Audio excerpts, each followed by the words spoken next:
your brother would not have died. Kita naman si Lazaro.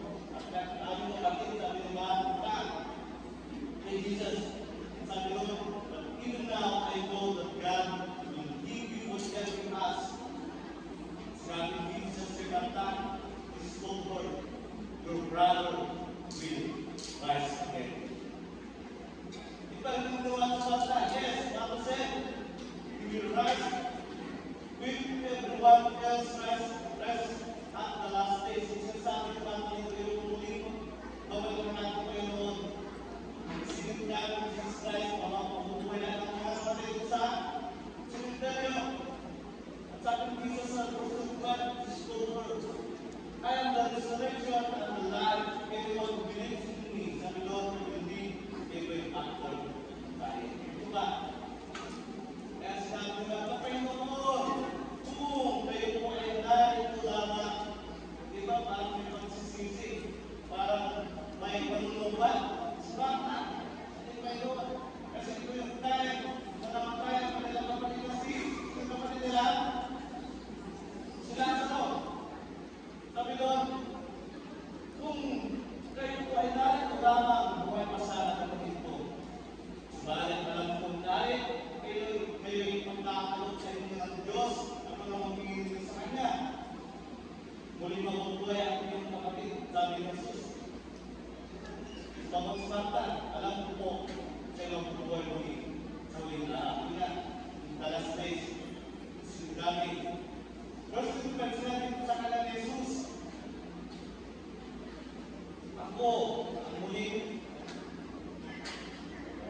pagkabuhay at ang buhay, at sinong sumasampalatang sa akin, at kahit mamatay, ay muli mabubuhay. Hindi mo ba? Now, our topic for today is talang tilos natin. Mabasahin pa natin basahin ang tutoriyo. Isang tayo may power, may lakas. Faith. Sumpiyan po mo sa akin. Faith over universe. Yan. Pananampalataya. Isa. Ang dami. Marami naman. Sabi kong paalala ko, meron na rin po tayong topic na ito na faith last word. Pananampalataya. May kalapit na gawa. Ngayon naman, pananampalataya. Maski pa sa iyong nararamdaman. Faith over feelings or emotion. Sabi doon, many Christians today look for feelings, even in their encounter and relationship with God. Ikaw ay matagal ng Kristiyano, ikaw ay sumampalataya na kayo, maraming mga Kristiyano sabi ngayon, nag-base na nila, binabasa na nila, nagdagdag nila sa kanilang pagpapagpo kay Lord. Kung maganda ang panahon, maganda ang pagkaramdam nila, malakas sila, praise the Lord, hallelujah, glory to God. Pero kung ang hindi naman po nalalaman ng paningin at hindi maayon ang sitwasyon na masasabi mo, aliwayaw ko. Diba? Minsan, nasa ang dami, nasa sitwasyon. In other words, sabi mo, the reality is spirit-centered, naging-centered ng emotion mo, pagkaramdam mo. Ang kanilang relasyon ay nakatayo lamang sa sitwasyon ng kanilang nakakaramdam. Sabihin, paglilingkod sa kanilang Panginoon, kung saan may kondisyon. Sige Lord, I'll bless me and I will give this. Give it to me Lord. Pagaling mo lang ako. Walang araw na hindi ako a-accept. Minsan, pag nakabase ka sa ating feelings, sa emotions, sa sitwasyon, yung pagod ka, sa pagdating ng service, ayaw mo natin, pakiramdam mo na sige, siguro kung gusto kunti, may amula ng kunti, ayaw mo ng kunti, ibig sabihin na, kung nasa ng pananampalataya sa sitwasyon, at pakiramdam. Sabi doon, at emotion natin, bilang mga tao, pabago-bago yan. Sabi mo nga, pabago-bago yan. Hindi yung spiritual rin ba? At ang pinaka-emotional ng tao, tanongin natin, sino ang pinaka-emotional? Babae o lalaki? Kaya ba ikaw? Babae o lalaki ang pinaka-emotional ng tao? Babae. Minsan,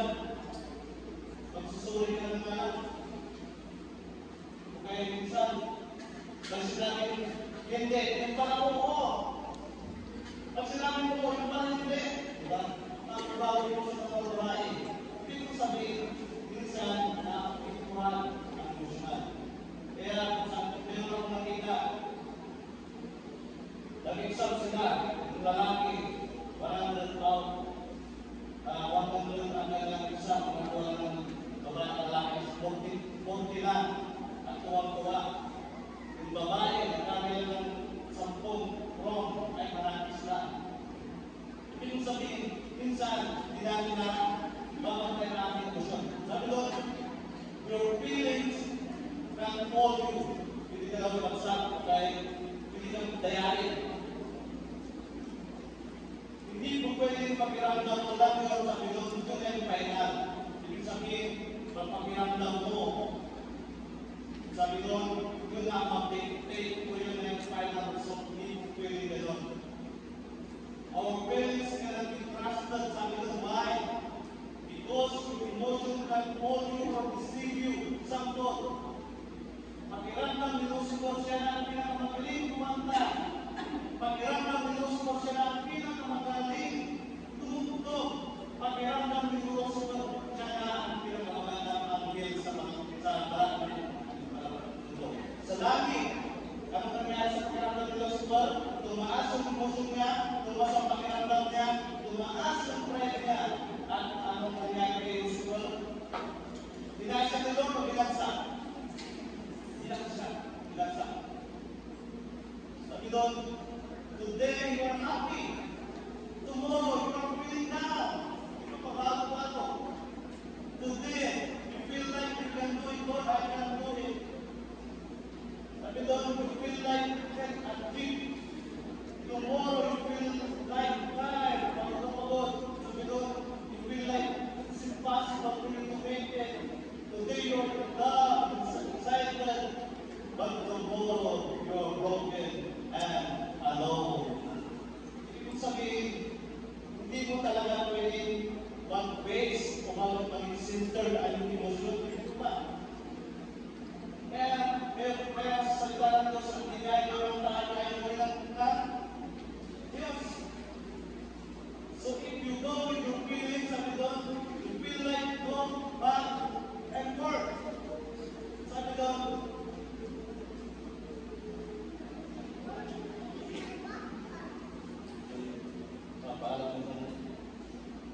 sabi doon, so if you go with your feelings, you don't feel like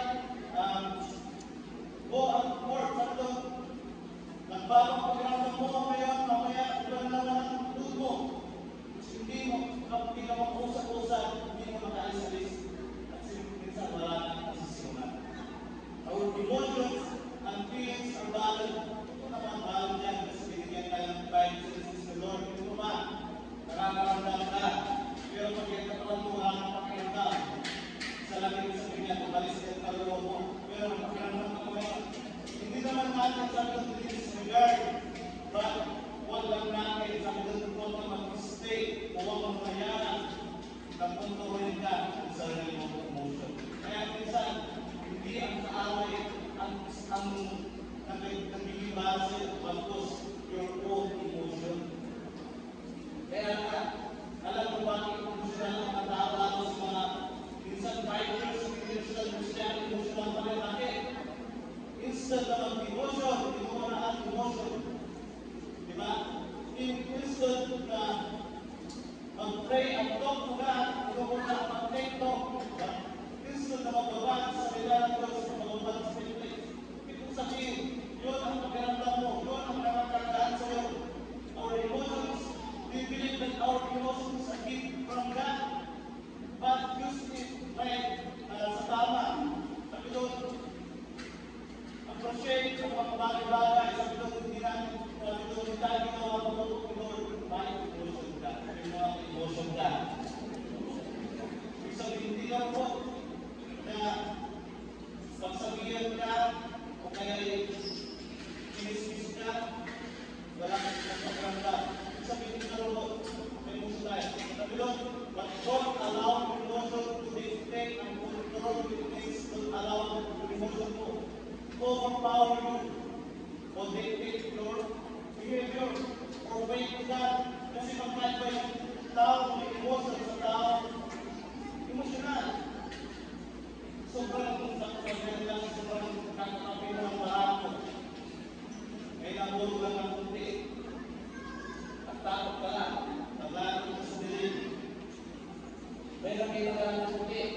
Akala mo ba hindi sa baka lang lahat?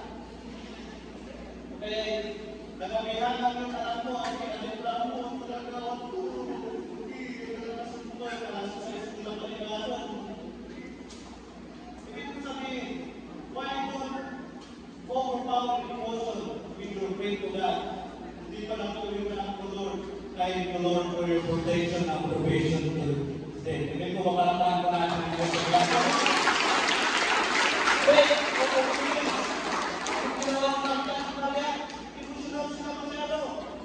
Lord, kung sinabi ka, as advice, Lord, kung sinabi ka bang pinag-ibig ka ng hindi.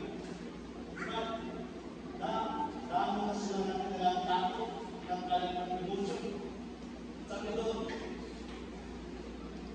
dapat faith ang mag-dominate kaysa overwhelms mo. Hindi natin sabi ko nga, hindi natin i-disregard yung feelings natin. Gusto na natin ipasisip na dito na yung faith para napalataya ko kay God ang mas magibabaw. Hindi mo ba? Number 1. Feel your feelings of God, but you must malang your faith. Tignan na natin, sabi ko natin masahin ito na yun. Feel your feelings, but you must malang your faith. Bakit nga? May pakiramdam kayo. Takot tayo. Buhay ka pa. Damhin mo ang pakiramdam, ngunit mas sundin mo ang pananampalataya. Anong nanahin? Anong nagibabaw-ibatan Maria? Pakiramdam nila. Kung dumating lang si Lord ng naaga-aga, buhay pa sana kanilang kapatid. Yan ang pakiramdam nila. Pero hindi minsan inaalam ni Lord ang problema, ang deep situation, deep struggle in your life, na mas makita ni Lord at gusto ni Lord na magtiwala sa Kanya kaysa sa gusto mo ngayon. Hindi ko ba? Diyan ko lang labas na natin kanila na Lord, if only not to have been here, sabi doon may brother, ang sabi doon, bold, na isa na, patay. Pero sabi doon, Jesus, stop her, your brother will rise again. Hindi natin makita. Kala niya sa uwing palong niya, parang kay Marta, Maria, sa kanilang kapatid, na sinasama kayo, patay na, wala nang pag-asa. Hindi na mo yung buhay pa dahil sa sobrang kapit. Ito, kapit na sila na kanilang emotion. Hanggang dati, yung matinding na pulutan, normal lang sa tao, ang pinakamasakit, the big part of my big trials na hindi na makusag-usag months o taon pa ang mawalan ka ng mahal sa buhay. Ito ba? Kahit mawalan ka ng trabaho, mawalan ka ng business, mawalan ka ng bahay upang sa lugar. Pagpapatuloy pa rin ang buhay. Gawa ka lang ng baho ko. Ganito ba yan? Pero kung mawalan ka ng mahal sa buhay, yun ang pinakahirap. At ito, biglang magbabaw sa kanilang matinding lugar. Matinding kalungkusan, nakalimutan nila ang kapapala nila ay si Jesus Christ na kaya magpagaling ng sakit. Hindi ko ba?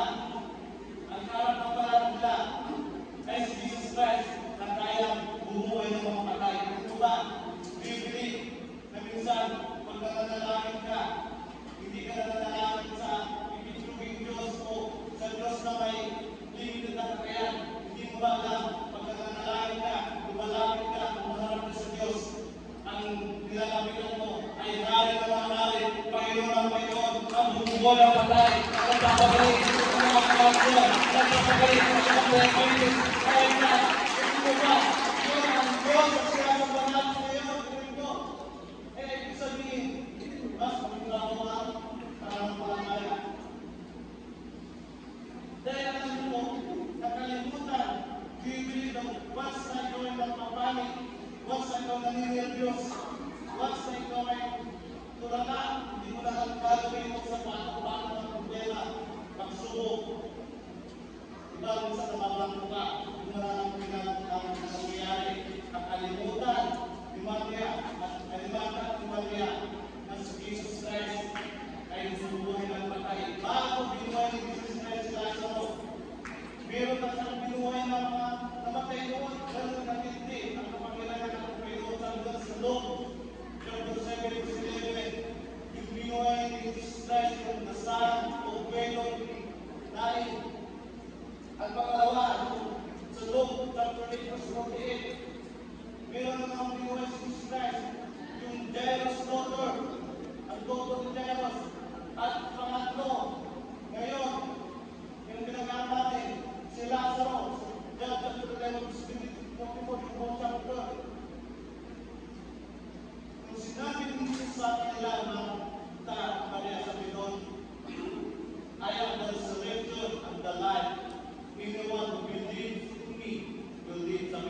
Umiyak si Jesus. Saan ko malalaman yun?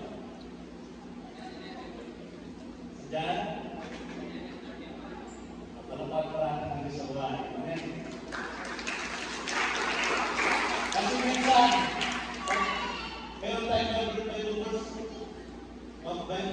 Bible verse na 1 John 4:8, God is love. Diba? Pero meron pa pala sa John 11:25, Jesus, wait ko tayo pagkatapos sa tayo umiyak. Sino umiyak? One of my sabi one of the favorite verse ng mga bata is 1 John 4:8, God is love. Pero ito din pala, mas next doon. Ang tanong dito, bakit umiyak si Jesus? Tinutuloy niyang kaibigan na si Lazaro. Ito, ibig sabihin, emosyon ng pakiramdam natin bilang tao nung bumabas sa Christ sa lupa, nagkaroon din siya ng mga kaibigan, mga apostol, pero pati din pala turing din ang Panginoon Jesus kay Lazaro. Tinuring siyang kaibigan. Naniniwala mo kayo na si Jesus Christ ay nalulungkot din may damdamin din. Sabi doon, ang kanilang pananampalataya kay Jesus Christ, kahit marami ng iswa, nakita ng dalawa na kanila. Napakaraming nilang ginawa si Jesus. Pero si sakit lang, nakalimutan nila. Ito, Panginoon, kung tumakilan sana kayo ng mahalaga, buhay pasaras ang aming pagkakasilasa. Diba? Minsan, may pinag-pray tayo kay Lord, Panginoon, kung pinasakusan ako sa pagkakusan sa taong ito, may trabaho na ako. Panginoon, kung bibigyan mo sana ako ng trabaho ngayon, hindi kami nagkilap ng ganito. Panginoon, kung pinagpara mo ng business ko, Panginoon, kung ganito ngayon, ang dami natin. Tanong kay Lord, kung saan hindi natin nakakalimutan, damdamin mo na pala yun, hindi na pananampalataya kay Lord, ang magiging bataw. Sabi doon ito ang sinabi ni Jesus Christ, ang mga tao doon galing sa mga kapisbatan, pala sa verse 14, Jesus responded, didn't I tell you that you would see God's glory if you believe? Sabi ni Jesus, hindi ba sinabi ko sa inyo, kung sasampalataya ko sa akin, ay makikita mo ang kaluwalhatian ng Diyos. Kung maniniwala ka lang, makikita mo ang kapangyarihan ng Diyos. Hindi ko ba sino pang naniniwala sa kapangyarihan ng Diyos sa mga ito? Sabi doon, kung maniniwala ka lang, sino ang naniniwala na mararanasan mo ang kamay ng Diyos sa iyong buhay sa mga ito? Kung maniwala ka lang, mararanasan mo ang Diyos magkila sa iyong pamilya sa mga ito, ito ba? Maniwala ka lang, sumampalataya ka lang, hindi pa tapos ang Diyos sa buhay mo. Hindi ko ba? Gaano man kasalimuot, gaano man kahirap ang pinagdaanan mo ngayon doon. At ngayon, maniwala ka lang, magtiwala ka lang sa Diyos. Ang hindi kaya gawin ng tao, kaya gawin ng Diyos sa buhay para pagkakulang ng Diyos.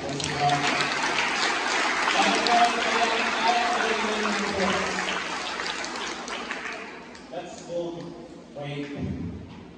Kung sinabi ng doktor sa iyo na may sakit ka sa puso, siyempre patuloy ka magpatsika, patuloy kang pumunta ng doktor, pero magtiwala ka na kaya magalingin ng Diyos ang sakit sa iyong puso. Di ko ba? Kung meron kang sakit karamdaman na sinabi ng doktor na wala ng lunas, wala ng kagalingan, maniwala ka lang, magtiwala ka lang, ang Diyos may ginagawa para iyong umaga. Amen po ba? Lahat na nagtitiwala kayo sa ating saboy, magsabi ng malakas na amen. Wala kang kumain ng Diyos. Kung sinabi ng doktor, kung hindi ka nagaling sa pamamagitan ng pananampalataya mo, 2,000 years ago, ikaw ay pinagaling ng Diyos.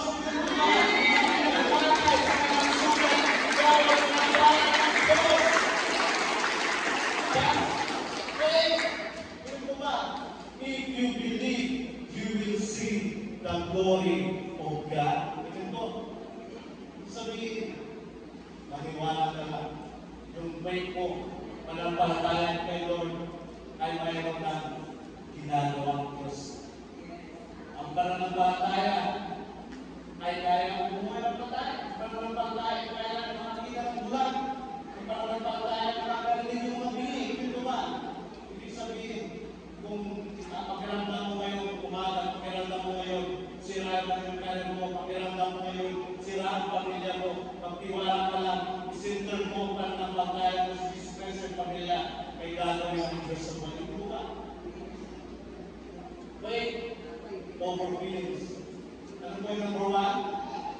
Feel your feelings, but you must follow your faith. Number two. Gusto ko nga basahin ang buong ito. Everything in life requires emotional stuff. But everything in life requires faith. Diba? Sabi doon, hindi lahat ng bagay sa buhay na kailangan pakiramdam ng muna na kailangan, sitwasyon ng muna na kailangan, puso ng muna, hindi po naman. Gusto na kayo magpagpos. Lahat sa bagay, lahat ng bagay sa buhay mo, pagpos ang kailangan na muna parati ang pananampalataya mo sa ating Panginoon Kristo. Sabi doon, never allows your emotion to influence your faith. But let your faith influence your emotion. Kaya sabi nga nila,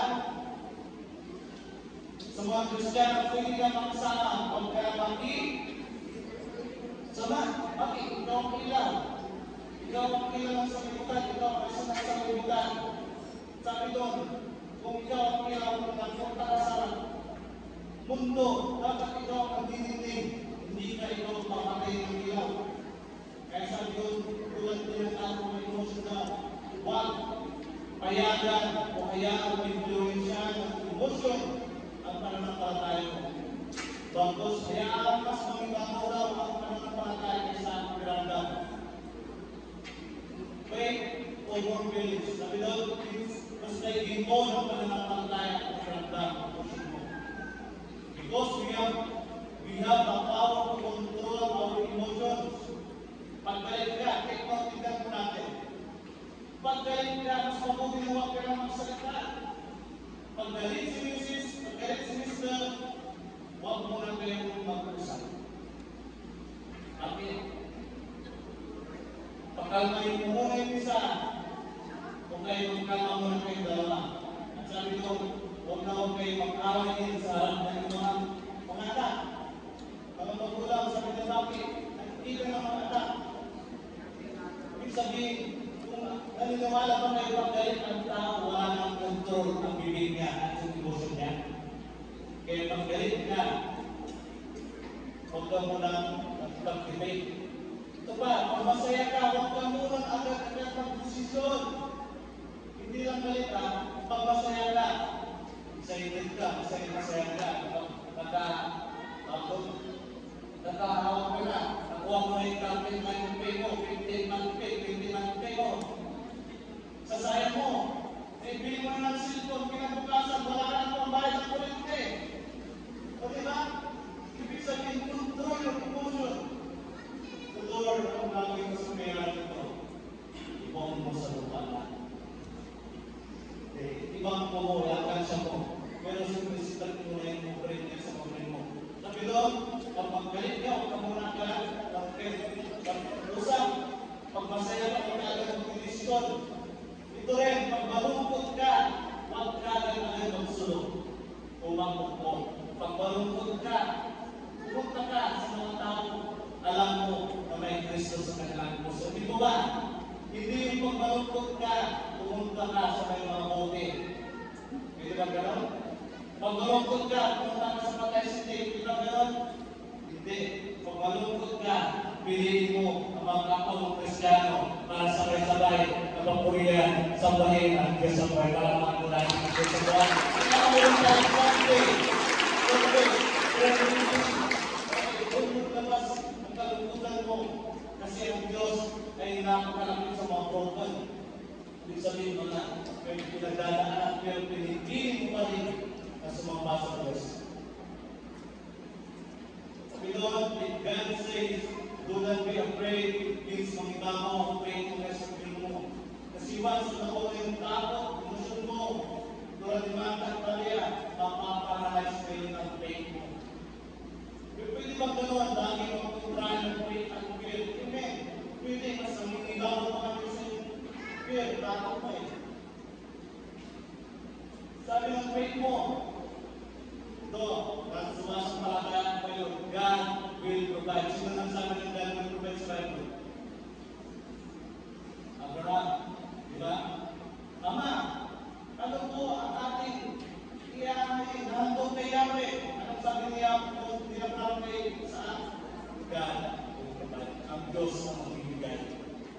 Sabi ng Lord, God will provide. Wala kami provide sa alam. Siguro wala kami provide sa asa, sa asa. Sa 5-6. Sa doon, magbabayaran sa kurente, magbabayad sa malte, sa sukyan. Ilang sabi ng isip mo, ba't sabi ng pananampalataya mo, God will provide. Yung kuma, 100 years old na si Abraham that time, Sarah naman ay 90 years old. Pero kung sinabi ng angel, magkakakas pa si Sarah, God tumawa siya, pero pinagpil siya ng angel kay Abraham. At ang ibabaw pa rin ang kanyang ang faith at naroon sila na siya.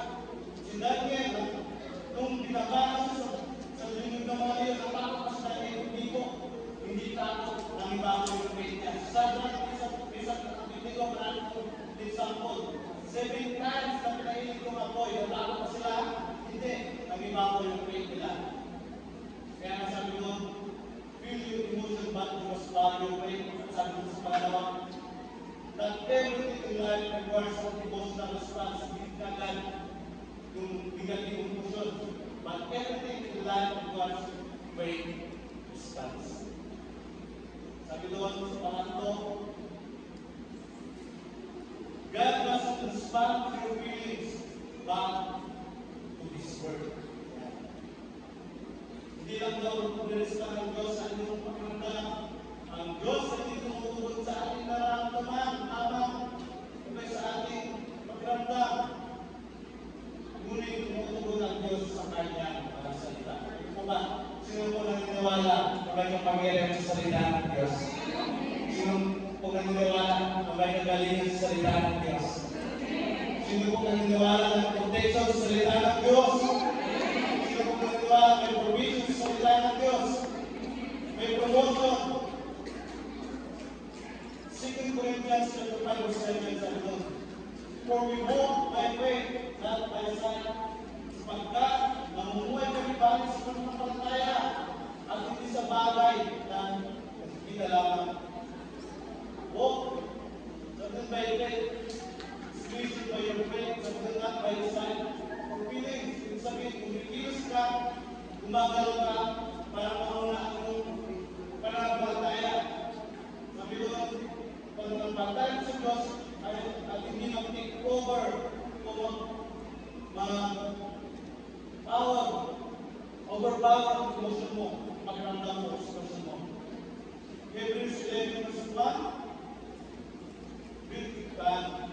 some of the faith shows the reality of what we hope, or what we hope for. It's the evidence of things we cannot see. Yung mga hindi natin nakikita, ang pananampalataya, nagkatiyakan sa mangyayari ang ating mga inaasahan at nanindigan tungkol sa bagay na hindi nakikita. Ang pananampalataya bagaman hindi mo nang hawakan sa iyong pisikal na kamay, mangyayari yan ito ba? Pero sa spiritual na kamay, mahawakan mo yan, mangyayari yan. Sabi doon, ang isip mo hindi mo kaya, sabi doon, sa faith, ang isip mo na hindi kaya, hindi mo mangyayari. Pero sa pag-isipan, sa katuban, sa salita ng Diyos, ay mangyayari yan. Because the Word of God says, na parang natin nililita, you are the head and not You are either. Okay, let's translate. You are. Ang sabi doon, diba? Hindi ko na pinigyan, pero kinuha ko lang yung I can do what my Bible says I can do because the Word of God, He can do through Jesus Christ. Hindi ko ba palapakan ko natin ang Diyos ko lang? Yan ang nakagawa ng salita ng Diyos. Ito ba ang salita ng Diyos? Do you know, sabi doon, who you are in Christ, what the Word of God says? Sabi doon, hindi ako kaibig-ibig. Sige, lakas pa natin lahat. Yung pag-tuloy hanggang 4. Ang sabi ng mundo, hindi ka kaibig-ibig, hindi ka espesyal na tao. At sabi ng Panginoon, you are loved by God. Sabi dyan sa John 3:16. At sabi ng mundo, hindi ka kaya patawalan ng Diyos. Ikaw ay makasalanan. At sabi ni God, Ephesians 2:7, you are forgiven. Sabi ng mundo, hindi ka espesyal. Pero hindi ka ng Lord na espesyal. 1 Peter 2:19. At sabi ng tao ay hindi ka magtatagumpay. Ikaw ay kalungan. But Jesus says, you are victorious. Kung ba? Sabi doon, what to give, sabi doon, attention to you. Sabi doon, give you power. Sabi doon, kung ano daw, binibigyan mo ng pansin, binibigyan mo ng kapangyarihan. Kaya mas bigyan natin ng kapangyarihan. Bigyan natin ng power ang salita ng Diyos sa ating buhay, sa ating pamilya, sa ating business, sa ating career, sa ating school, sa ating trabaho. Sabi doon, mas pagpupuran natin ng attention. Yan, sinimulan yan. Ng salita ng Panginoon, sabi doon, kung sinasabuhay natin ang salita ng Diyos, sinagalan natin ang salita ng Diyos, kahit may usap ka, hindi mo na mamalayan, desisyon mo pala ang salita ng Diyos. Kaya minsan, pastora, hindi ko alam sabihin ko, hindi ko alam sa aking iba, sa aking magulang, sa aking kapatid. Bakit? Hindi ka naniwala sa salita ng Diyos, hindi mo pinag-aaral ang salita ng Diyos. Kaya, pero kapag sa salita ng Diyos, pag-aaralan mo, baka sa same time, maniwala ka na may pananampalataya na kaya bigkas ng Diyos sa pamilya mo maniwala ng Diyos. Ibig sabihin, pagkukuran mo ng attention, bigyan mo ng kapangyarihan ang salita ng Diyos. Bibigyan kung nasaan ang attention mo, yun ang nagbibigay ng kapangyarihan, magtuturo sa buhay mo. Kaya pag ikaw ay ang attention mo ay nasa sentral lang yung damdamin mo, emosyon mo, hindi ka makusap-usap. Bakit? Hindi ka mag-concentrate, nag-distract ka. Pero pag-pray ang pangibabaw, mas lalong kang victorious. Ibig sabihin, binibigyan mo ang damdamin mo ng kapangyarihan, mag-take over sa iyong buhay, hindi Kristo. Sabi doon, pero kapag ang attention mo ay nasa salita ng Diyos, at ang pangako ng Diyos sa iyo, ibig sabihin, binibigay mo sa Lord sa buhay mo na hayaan ganap at take over sa buhay mo. Kapag in-exercise natin ang faith natin kay Lord, hindi talaga po pwedeng alisin, hindi mo sa buhay mo. Doon pala kami emotional ka, marami na yung pagkaramdam tayo. Pero mag-overbeat daw ang pagkaramdam. Example, pag nag-prepare ka, pag nag-worship tayo kay Lord, di ba? Masaya tayo, nagdaligaw tayo, nararamdaman natin ang presensya ng Lord. Bakit? Nature natin yung bilang tao, pagkaramdam tayo. It means, emotion, kami doon, masaya kasama, pero mapanganin, mamula. Ulitin ko, ang emotion, masaya kasama, pero mapanganin, mamula. Nakukuha mo ba yung punto?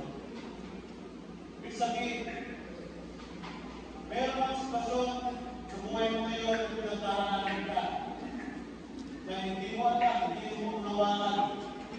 Bakit nangyari? At bakit tinalaw ni Lord?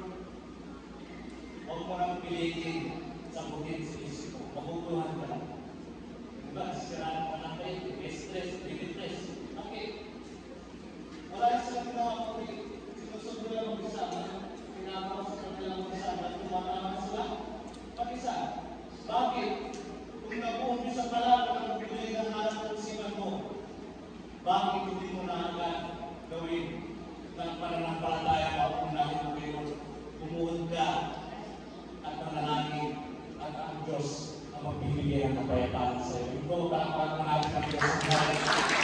Pray for your feelings.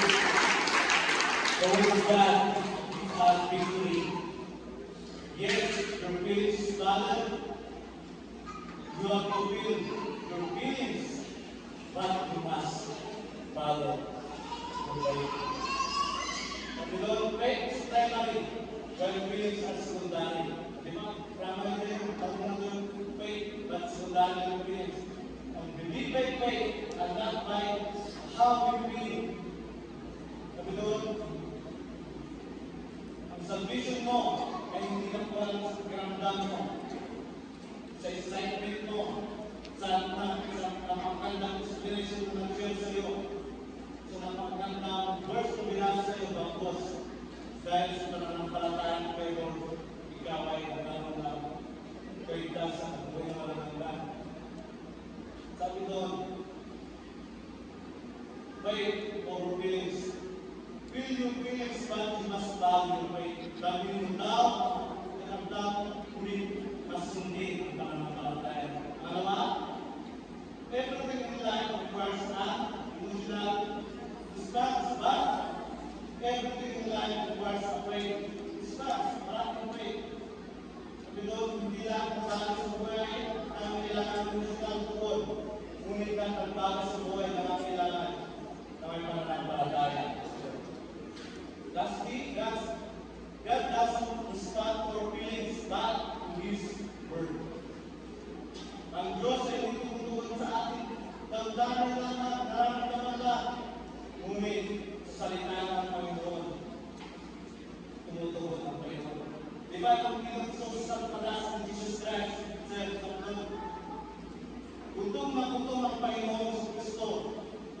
Anong sabi ng kaaway? Anong nararamdaman ng Panginoon? Gutom na gutom. Kasi niya ang paskin.